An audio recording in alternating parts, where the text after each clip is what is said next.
How's it going, everybody? Welcome to another episode of the Unsigned Pop Punk podcast about life in the music industry. I'm your host, Patrick Tarnowski. With me is Super Gibby, and today we've got Ryan from the Utah band Bridge the Gap on the show. Ryan, welcome. What's up, everybody? Thank you. Uh, Thanks for having me. Appreciate yeah, it. absolutely. How's it going over there in Utah? It's good. Um, it's kind of feeling like spring now, so that's happy about that. Yeah. Agreed. It's been warm here, except for today. It went from like 55 degrees down to 30 degrees, but I guess it's supposed to go back up tomorrow. So, that's cool. I'll take it.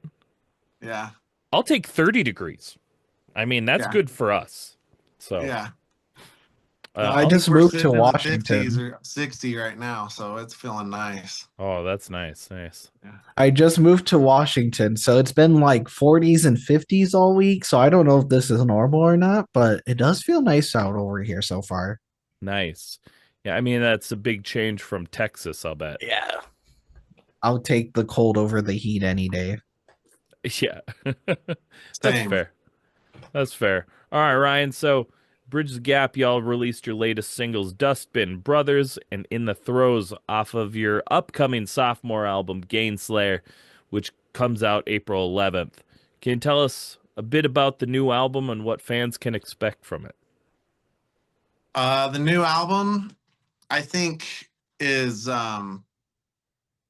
you'll get the same Bridge the Gap feel, same feel as the first album, Secret Combos, but maybe a little deeper musically, a little more thought out, maybe. Um, I don't know. I think we just all kind of got better playing together for solid because Secret Combos was our first album coming out of a like 15-year hiatus. Yeah. And so with this new one, we had a little time to sink into ourselves again, and so yeah, I'm excited. It's I think it's a little better than the first, and we're excited to release it and see what everyone thinks. Hell yeah. We got a little bit of a sneak peek of it already, so like I'm Yeah, stoked for it. Yeah, it was really good. Yeah, it's good. thank you. I love me some good old skate punk, so Yeah, well, that's kind of what we all grew up on, is that '90s skate punk and even the earlier punk. yeah. Um, but yeah, that's kind of all of our heroes and kind of what we listen to. So that's what we like to play. Yeah. Hell yeah. I'm Yeah, stoked to dive into it more, so. cool. Yeah, so speaking of like your heroes and stuff, you guys got to record this album with punk rock legend Bill Stevenson and Grammy Award winner Jason Livermore. Yeah, And you guys also worked with them on your first album. What was that yeah, experience like? man. Well, honestly, for people like us who have grown up with them as our kind of you look up to these guys, and it's like you can't believe that you're in their presence at first. Right. It's Yeah. like these are really them. Yeah. This is the real people here, and then it's kind of like punk rock Disneyland at first, and then you just kind of all start becoming friends, and it all just kind of feels natural. It's cool. They're all just awesome guys, great to work with, and so we were fortunate to be able to do that. Yeah. I mean, I just got to see the Descendants for the first time a few years ago, actually with Gibby. And for that occasion, I got my Milo tattoo on me, Did you? like just for that occasion. So, Yeah, and for those of you that don't know, Bill Stevenson is the drummer for the Descendants. So, like, yeah. that's, if you don't know, now you do. I got mine too. Can you see that? Oh yeah, Oh, nice. Got the drumsticks in his pocket. nice. Yeah, My so Mine is on my ankle, so it's much harder for me to show it. You got to Yeah, show a little leg for it. yeah. I think Gibby got his pizza tattoo during that festival. Yeah, Nice. it was at Four Court, and there was a tattoo tent just like a few tents down from us, and they were all super cool. So we all got something done by them. Yeah, Yeah, it was awesome. that's fun. Hell yeah, love supporting that. So Yeah. with like this new, album and stuff like that, do you have any tours coming up at all? Shows? What's 2025 looking for Bridge the Gap? So a lot busier than 24 as far as playing shows. We're still working on new tunes and everything too. It's been about a year since we actually recorded Gainsayer, and so we're still working on new tunes as well as just polishing our tunes so that we can play some shows and do a couple little tours and stuff. We don't have anything that we're ready to quite announce yet, but we got some good things coming for 25. We'll Oh be yeah, playing a lot more live shows and doing some things that way. So we're excited for that. exciting. Yeah, that's Yeah. stoked to hear what you got going on. What you got cooking? We like I said, we just got some more shows, Yeah, bigger shows, and then some little tours here and there, yeah. but just nothing in stone yet that we can quite release. Do you have any like a time frame of when you might be able to start announcing some of them? Time frame probably here in the next month or so.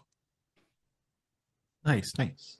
Excellent. Yeah, yeah. The album drops. What is it?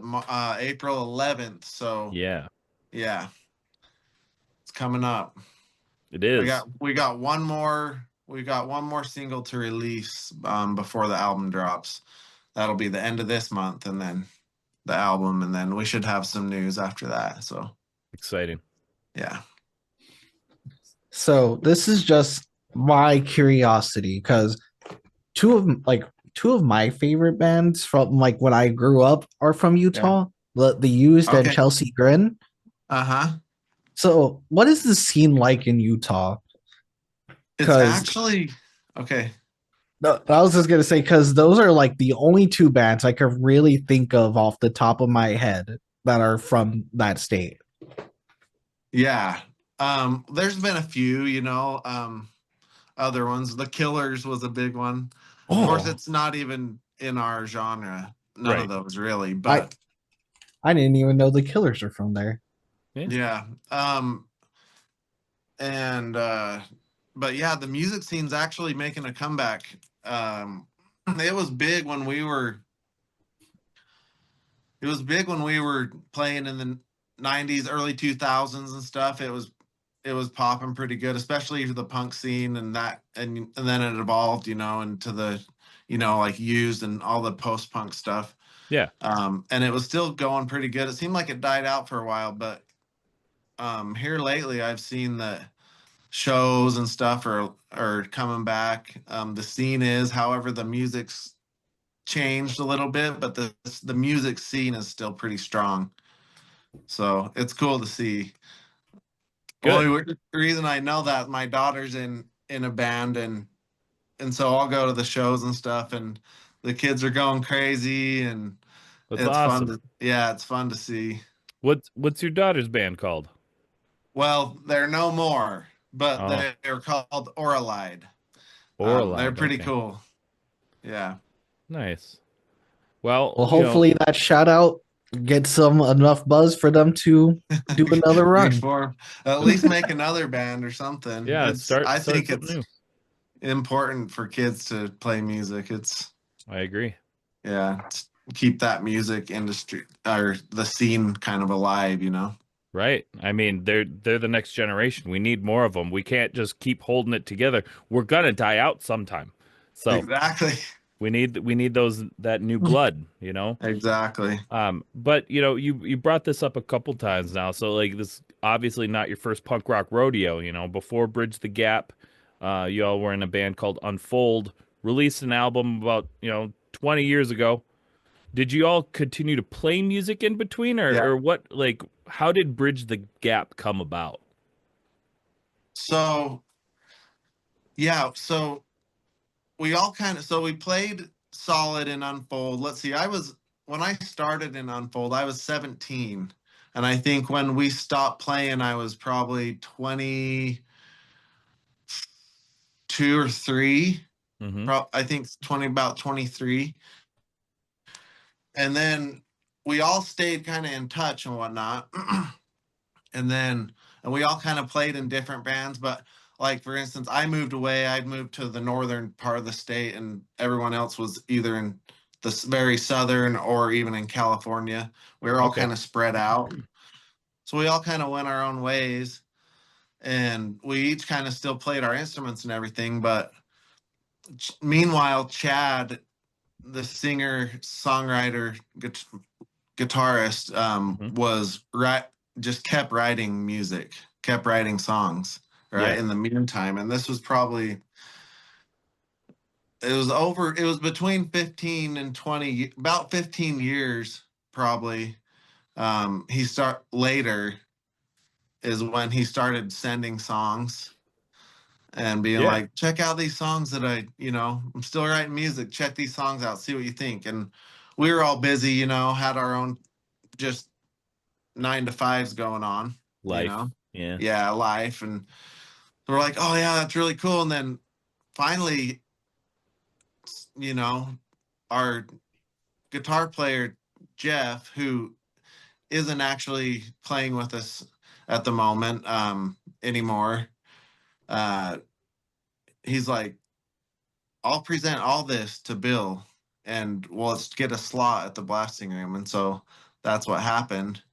And kind of from there, we kind of started taking it, all of us. Chad had always kind of taken it serious, but all of us were like, let's do something again with this. Yeah. And so, yeah, now it's Bridge the Gap, but it's basically the same people.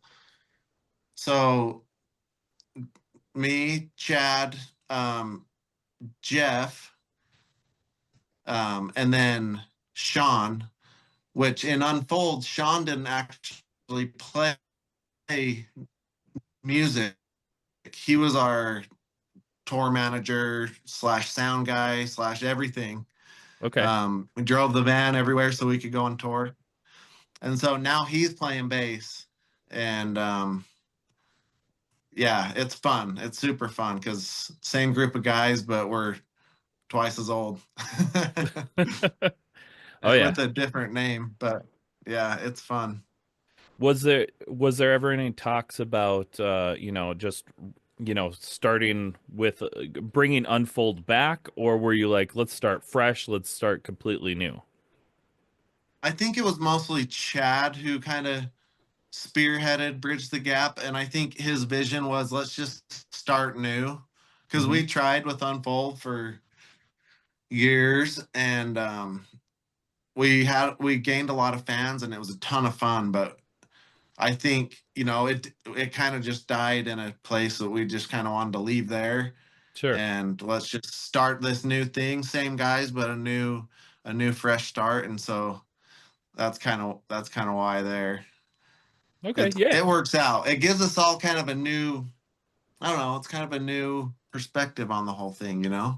Well, absolutely. And it's been you know over a decade. There's no reason to start. It's good to start fresh. It's a fresh start for Yeah. all of you.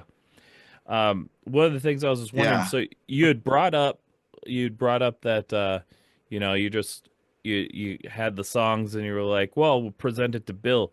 So does someone have like an in with them, or was it just like, let's just try it, let's shoot our shot? It was more just like that. Okay, Let's just shoot, just shooting yeah, a just shot. see. And luckily, he had time and he was enough he liked what he heard enough to be like, yeah, let's do this. Yeah, And so um it worked out and we just paid the studio time. but yeah, absolutely, that's awesome. So yeah, it was like It was kind of unreal, especially the first time. And the second time, it was even better. Like Bill and Andrew and Jason and Colton and all those guys there just are like, and yeah, they're just awesome to work with. So Great. That's awesome. Yeah, yeah, I've always heard like I forgot for a while. I knew that he did what produced, but I kind of completely spaced that he did that. So when I saw that you had worked with him, I was like, oh, that's right. That's really freaking awesome. So yeah, we've yeah. It helps to have some people like that on your side for Absolutely, sure. absolutely. yeah, but we've kind of touched on this a little bit throughout the interview. Talking about the Descendants, just like the music you listen to growing up and stuff. What bands or artists like inspired you to want to be a musician growing up? Um, Honestly, like I like everything from old country like to punk rock to metal to like even old rock and roll, a ton of stuff, Yeah, reggae, ska, all that. But for me, I love playing punk rock. It's like my favorite thing, you know, it releases all my wiggles. And and so I think just those like as soon as I started playing the drums, I was what, seventh grade. That's when I started listening to Pennywise and Bad Religion and NoFX and Millencolin and Rancid and who else? The Guttermouth was one of my first um, CDs I ever owned, or tapes actually. yeah. And I was like, I want to play this, you know, I want to play fast. And I've always skateboarded and just kind of an adrenaline junkie. So for me, it fits. And um, so ever since what, seventh grade is, I was like, I need to be in a band and I need to play the drums. And Love it. it fits my personality. It can, and it fits all of us. So I love those like the older punk rock bands like, Guttermouth and all of that. Like me and Gibby, we had started working on like a video series of Gibby like asking a bunch of questions, and he was like, "Who's all name as many people as you can name for that's ever played Warp Tour," and all of mine were like just like the old punk rock bands, like yeah, like Big Wig and all that sort of stuff, and yeah. it was like he's like, I figured those would be the ones you'd get. I like me some bigwig too. Oh yeah. Yeah. I one of my favorites that like at least it's a favorite song of mine that's super nostalgic that it's kind of like random because they didn't get too like very big or anything, but there's a band named Digger and I really Uh-huh. liked them and they had like with the song I Want My Hat Back. I was like obsessed with that song when I was younger. I thought it was just so fun. Yeah. It was a good one. I Yeah, don't that's rem- awesome. All right. So we got one more question before we go to a quick break. If you could Okay. give our listeners a piece of advice that you know now that you wish you knew when you were first starting your musical journey, what would that be? Um, let's see.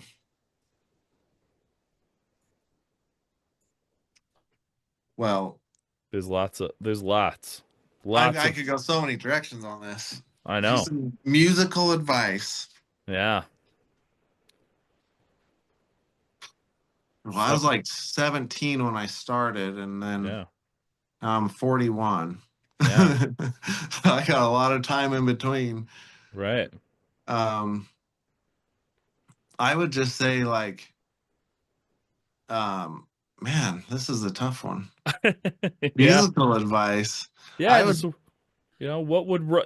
what should young Ryan know from yeah. old Ryan? Uh-huh. Uh-huh. I would say just like, man, I would say hone your craft, but like I feel like I try to do that as well as I can. I'd say if you have, I'd say like taking it seriously, and like kind of, if you want to do music for your job for the rest of your life, then basically like don't mess around and just like make that your priority, Just go for it. Yeah. I agree. One Completely thing, agree. like a lot of bands, like I always tell them, is if you want to do this full time, you have to treat it like your full time job. Yes, exactly. And I think, being young and stuff, like maybe there's probably a lot of things I could have done better, like, as far as that goes. But that came with just kind of not being quite as mature, Right. But if Right. you can just see past that and like treat it as your full-time job, like you said, I think, that's a great advice for sure. Totally. Yeah, it's tough if you want to do this and like if you want to have a career out of fucking around with your friends, you got to work for it, Yeah, Like, exactly. 9.99 times out of 10, it ain't just going to happen from being good. Lots of bands are Yeah, good, you know. true. But you got to Yeah, get you got out to work there. for it. You gotta get out there. You gotta work for it. You gotta tour. You can't just. You got to nowadays. You gotta do the social media game as well. You got to do all of it. You can't just write a good song, record it, put it on Spotify, and get thousands and millions of views. It's or Yeah, streams. It doesn't work that way exactly. all the time. It does. It has, It but it's can. super, super duper rare. Exactly. So yeah, You put know, in the work. this is Yeah, the put in old the work. head talking, but I miss the days of all I had to do was just play a show and Yeah. just keep playing shows nonstop. Those are the Yeah, days I really miss. I do. I agree. I miss just playing shows and not having to be, and not also having to do all the social media stuff. It's fun. Like, I Yeah, enjoy it. I enjoyed the social media aspect when I was active in a band, though. I always wanted to do videos. I like that aspect. But yeah, I don't like that you have to now. You have to. It's crazy. It's crazy time. yeah, pretty much. Yeah, you do. I mean, it's like it's necessary now, Mhm. to get out there and be Yeah. active with it. That helps a lot. Yeah. Consistent. You have to be Yeah, very consistency. consistent. Yes, exactly. But But it only takes one person. It only takes like that one person to see or hear what you're doing, and then all of a sudden it can change the game. yeah, Yeah. it can. All it takes is just one Bill Stevenson. Exactly. All There right. only is one. It's true. There only is one. Only ever will be one. And with that, Yeah. we're going to take a quick break, and we'll be right back with our next segment. I want to say thank you again to Open Your Ears Records for partnering with us to help bring even more new artists to your attention. Open Your Ears Records is an amazing independent record label out of Richmond, Virginia, with a killer friggin' lineup of up-and-coming bands and artists. We've talked about this now. And this week, we're stoked to tell you about the second track, Pressure, from Providence, Rhode Island band Another One Down. It's off of their highly anticipated upcoming EP, Face Reality, releasing May 2nd. Now let me tell you a little bit about the band in case you've been missing out and don't know who they are yet. Well, Another One Down continues reinventing their sound with records containing everything from massive pop-punk anthems, aggressive fast-paced rock tracks, and shimmering ambient ballads. Their lyrics tackle the struggles that come with self-reflection, depression, and heartbreak with a mature and emotional vulnerability with such a diverse and rich catalog. Another one down. Truly has something for everybody. You're going to love them. And you can check out our interview with them back on episode 104 or season 3, episode 35. Thank you again so much to Open Your Ears Records for sponsoring this week's episode. And we're back. Thanks so much for sticking around.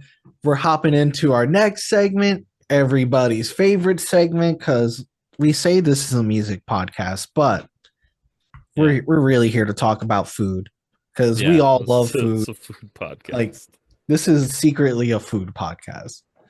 So we're back with our food for thought segment because we all know musicians, bands, we only know two things: how to drive and where to get food from. And sometimes play music. Sometimes. Yeah. There's more drive time and food, though. Let's be real. That's true. For tour, anyway. So, with that being said, we're gonna take you back a little with this. I want you to do like a side-by-side comparison, right? How you ate on tour in the 90s compared to today, right? So if you were shopping at a gas station, prepping for a long drive to your next show, what would you got then versus now? Okay, well that's a pretty easy question because back then literally we'd survive on nothing, like ramen noodles. Everyone says that, but that's what it is. Like ramen noodles and just the cheapest stuff you can find. And every so often you'd get, like feeling special and we'd go out for steak or whatever, a hamburger. Ooh, fancy. Yeah. But yeah, ramen noodles. And now it's more like you have to be a little more health conscious as you get older, right? So you're like, it's more like, let's get the almonds and the like some good calories, and now we all have jobs. Well, like we all kind of had jobs back then, but now we actually have like jobs that make somewhat of a good living. Sure. And so, we can eat a little better and a little more health conscious now, but yeah, it's a pretty big drastic difference actually. Yeah, I mean, I remember, earlier 2000s touring and, we got a $5 per diem, which back then also was stretched a lot fucking further than it does now. $5 will get you a soda and like a Little Debbie, maybe. But, $5 back then, man, I was, got multiple sodas. And you could get some McDonald's with that. You had a lot of options. Yes. I will say too, that it helps having Chef Sean as our bass player because he's like a world renowned chef. He's as professional as it gets. And so he's always, it takes him 5 seconds on his phone. And all of a sudden he's like, okay, we need to go here, here, and here while we're in town. And the food's always like just phenomenal. Popping. That's awesome. Yeah. He always has his favorite places that he likes to go. It's awesome. So yeah, that helps a lot. I'll bet. Yeah. So one of the things we like to ask is we ask like location based food questions. We like to try and dive into, your local cuisine as much as possible. Utah doesn't bring up a lot, but one of the things it does bring up is funeral potatoes. Yeah. So what makes funeral potatoes different from just cheesy potatoes? Seriously, the name, I guess. Like, I don't even know. I think it's probably just the name and the fact that they're used at every funeral. Like, that's fair. So like funeral potatoes are those. Can you do you eat those outside of like funerals, or is that like this is made just for this is sad food? No, I feel like you do eat them but you still refer to them as funeral potatoes. So like family reunions or things like that. I feel like you still have the funeral potatoes in there, or Thanksgiving. Okay. Right on. Okay, So because I I feel was like that scrolling through happens. Reddit, just like, okay, let's find some Utah foods. And people were like, I hate when they call them cheesy potatoes. These are not cheesy potatoes. It was a whole thing. so enlighten me, what, either one of you, because Gibby did this research. Like, what are funeral potatoes? Like, what do you mean exactly by like cheesy potatoes? Like, gratin potatoes, or just like what am I thinking about without like Googling it? I could Google it.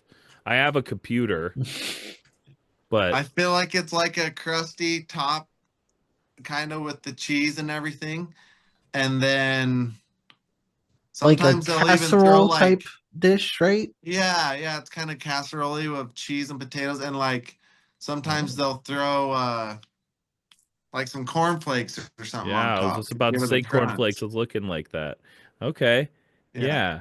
So, okay. So, because when I was thinking about it, when you guys were like talking about it, I was more envisioning like au gratin potatoes, kind of more like liquid gold type, cheese Uh-huh. potatoes.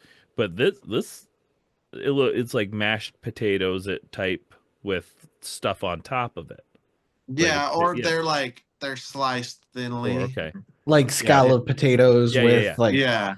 kind of what you Okay. would do like in a casserole of sorts. Sure. Yeah, Where you yeah. do like a layer, something else, another potato, something Yeah. else, This crust. looks pretty bomb, guys. Yeah. Yeah, they're pretty good. It's I mean, sad they have such a sad name. yeah, I'd fuck with that. I Yeah. I would eat that for sure. Yeah. Oh I think man. Gibby found even other weird things. So, Yeah, speaking of weird things, this is something I found quite interesting about Utah foods. And I don't know if it's a myth or not. It was just something I found while scrolling Reddit. Is it true that Utahans love green jello with shredded carrots in them? That's usually next to the funeral potatoes, actually. I saw that. I was like, jello with shredded carrots? Yeah, I always skip that. I'm like, why? They're like, you What? got some Jello, and then you get a little health in there. Put some carrots in there. I Yeah. don't I mean, I feel like because putting shit in jello that's not like fruit is like from a bygone era. That's some 50s and 60s shit right there. Um I that I don't know if I could. I mean, I would try it because honestly I would really I like jello. But that just seems weird. What Honestly, I what you find see more, you get the carrots, but you also get the marshmallows in Jello. Wait, so like so when you guys do it, you're throwing marshmallows in with this carrots? Sometimes, yeah, carrots, marshmallows, and Jello. Dude. Or sometimes it's just marshmallows in the Jello. Okay, hold up. Green jello. Whoa. This is a lot of carrots, dude. yeah. So I had to Google it. Like this isn't just like some carrots. This is like, yo, there's carrots with some jello in here. Yeah, it's like majority carrot. Wow. That And it's so okay. funny to me that it's specifically green jello. Yeah. I mean, it must be the lime like complements the carrot It taste. must be, man. I wish I had Sean here to weigh in on this. I He'd I be wish is that his jam? Does he No, it just he's a chef, and so Oh, he okay. probably has tons to say. That's crazy. I don't Uh think that's one of Sean's specialties, though. maybe he should. Maybe he should start like a specialty Jello carrot salad. Yeah, you could put all sorts of things in there. You could Be like go all sorts of vegetables in there. just make it all fancy. I don't know. I don't know if I'd mess with that anymore. That it definitely looked unappetizing. It reminded me of the movie Christmas Vacation, and Yeah, where they put the yeah, she brings her Jello mold and it's got cat food in the Jello. yes, cat food, and it starts leaking out. Yeah, I was like, It's like that's lime. that's lime. Yeah, Oh man, I love that. That's so funny. that's one All of right, my favorites. that's the best Christmas movie by far. Yeah, I yes, think. I think hands down. there's a lot of contenders, but that one is number one, I think. All right, this is our last question since we stuck around like vegetables and starches apparently with this one, but uh this is our staple question though. If Bridge the Gap, think about the band as a whole. If Bridge All the right. Gap was a potato, what kind of a potato would you be? Oh, geez. Uh, I don't know. Baked with salt and pepper and butter. Just Just fucking basic. yeah, Basic baked potato. basically. uh, No, I that mean, just sounds really good right now. So yeah. maybe that's why I thought of that. You might just be honest, and that's okay. Baked potatoes, making a good baked potato, right? Because It takes, you, you can have a shitty baked potato, but yeah, to make a good baked potato is special. yeah. I'm talking like crispy on the outside, cut open, but it's like nice and soft on the inside, and that Yeah. butter and salt and pepper in there. I mean, you can't go wrong. So Perfect. It's a maybe that's a good analogy. You can't Yeah, go wrong with Bridge the Gap or that potato. exactly. It's a perfect staple. Yes, Perfect. exactly. I love it. That is a good answer. I can agree with that. All right, Okay. That good. is the end of our food for thought segment. Now it's time for rapid fire questions. Friendships will be tested. Rapid fire questions. This is Oh no. this is easy. Oh, You no. got this. You got this. You're just gonna Okay. speak from the heart. Just gonna shoot from the hip. All right. Whatever the first thing that pops into your head, even if it's not one of the two options I present to you, you just speak your truth, okay? Just say it. Okay. All right, you just go for it. All right. Monster Energy or Rockstar? Rockstar. All right. Pop punk or emo? Pop punk. Wait. In this case, I would just say skate punk. There you and go. say There you go. There you go. none of the above. Now you're getting it. The only answer that we won't accept is none or neither. You have to have a substitute. Okay. Gotcha. All right. Yeah. Taylor Swift or John Mayer? Oh no, you cut out for a sec. Can you do that one again? Yeah. Taylor Swift or John Mayer? Bad Religion. I think Nice. that's a first for that one. Yeah, there you go. Skinny jeans or baggy pants? Although I will say, hold on, Taylor Swift for my kids' sake. All Okay. right. Skinny jeans or baggy pants? Baggy pants. All right. Disney Plus or Netflix? Netflix. Stuffed crust or deep dish pizza? Stuffed crust. All the way, baby. Oh yeah, all the way. Uh, Vans or Chuck Taylors? Chucks. There we go. Chucky. All right, this is the last one. I feel this one. All right, Gibby. I feel like I know which one this will be. I All right. think so Oh, too. no. All right. The All-American Rejects or the Offspring? Offspring. Yeah, I knew it. All the way. In fact, like Heads Are Gonna Roll, I think it was what it was called. Like the first Offspring was one of the first bands. Well, they were one of the first bands, kind of punk bands on the radio. Yeah. And I heard them on a Vegas radio station. I was like, I like this, and then I dove into their older stuff and whatnot. But Yeah.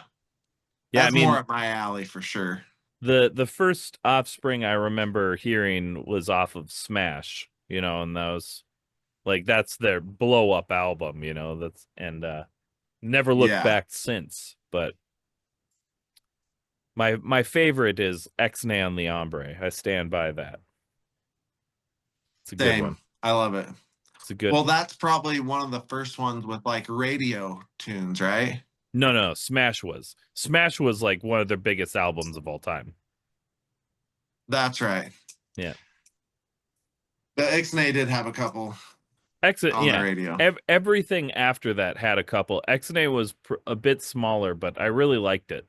It was a lot more like skate punk and stuff, and Smash was a lot more, I felt like alt rock punk, because they were even like kind of like in that like grunge scene, like even though they weren't grunge, but it was like you're just kind of like it's all put together kind of. I feel like you can have Nirvana and you can have Offspring like on the same thing. So, but yeah, that's it, man. Yeah, Ryan, you did it. Cool. You finished the podcast. Now all that's left really, just kind of give a quick bit, rundown again. Like, let everybody know what you got going on, where they can find you, and what's next for Bridge the Gap. Okay, so where you can find us, Bridge the Gap Band on Instagram and all socials, and then let's see, we just had 3 singles drop off our new album, Gainsayer. Those are In the Throes, Brothers, and Dustbin. And those are available on Apple Music, Spotify, all that. And yeah, our new album drops April 11th. So you can pre-save it right now. And yeah, we're stoked for that to drop and for everybody to hear it. We also have 2 music videos. Or actually, we have a music video for Throws, Brothers, and Dustbin as well. So those are kind of fun. Hell yeah. And as you were saying earlier, and as the cool kids say often, big things coming, Big things coming. Yeah, we'll be playing live a lot more, so we're excited for that. Hell yeah. Can't wait to meet some of you guys. Hell yeah. Can't wait to see what y'all got cooking for 2025. Yeah. All right, everybody. Thanks so much for hanging out with us today. For sure. Make sure to hang out and check out, not hang out, make sure to check out Bridges Gap if you haven't yet. This has been another episode of the Unsigned Pop Punk Podcast. We'll see you all on Monday. Thank you so much for checking out the show. Please hit that like, subscribe, or follow button so you never miss an episode. And thank you to those who already are. Please rate and review the show to help the show be found by new people. And if you're in the position to help us grow, head on over to our website where you can find merch, our Patreon, and other ways that you can help at www.unsignedpoppunk.com. Let us know in the comments who else you'd like to see on the show and what other content you would like to see. Thank you so much for spending your time with us.